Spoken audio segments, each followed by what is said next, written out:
বেন্যকালে ঘুমের দুধটাই চলে গেলাম আমাকে বিড়ে, কিন্তু বিড়ে যাবো কেমনে, চার দেহি নাই। তারপরে টকরার উপর দিয়ে আড্ডে উড্ডে কোনো কায়দা গেলাম, হ্যাঁ আবার যাই দিই কাদা। মানুষের কান্দির উপর দিয়ে যাইতে হয়, কিন্তু করার কিছু নাই, যাইতেই বে। তারপরে দেখি কোনো মানুষজন নাই, বিড়ে যাই দেখি যে মাশাআল্লাহ আম গাছে অনেক বই লইছে, কিন্তু আমারটা হয় নাই, কারণ দুদিন ধরে কুয়াশা, এতে আম বেশি একটা ভালো হয় নাই। তারপরে মরিচ গাছের যে অবস্থা, তো আলহামদুলিল্লাহ খারাপ না, আল্লাহ যাদের সাথে শুক্রিয়া আদায়। তারপরে জায়গাটা অনেক সুন্দর, মনে করেন ওই জায়গায় আম গাছ, তারপরে মালটা গাছ, তারপরে মরিচ গাছ, গান্ডারি, আরও বিভিন্ন গাছ আছে লাগানিয়া। এরপরে একটা গোলাপ ফুল গাছ আছে, সেটাও লাগানিয়া আসলে।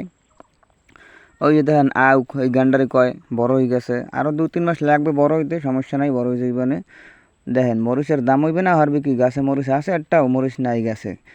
আম গাছের অবস্থা দেখেন, বইল ভরা ফুল, কিন্তু আমের কোনো খবর নাই, কারণ 2 দিন কুয়াশা, হইতে আম নাই। ফুল গাছটা কিন্তু অনেক ফুল হয়েছে, আপনারাও চাইলে নিয়ে লাগাতে পারেন, লোকেশন দিয়ে দেবেন, দিয়ে দেবো। তারপর দেখেন আনারস একটা বড় হয়ে গেছে, ঠিক আছে, অনেক সুন্দর কিন্তু জায়গাটা।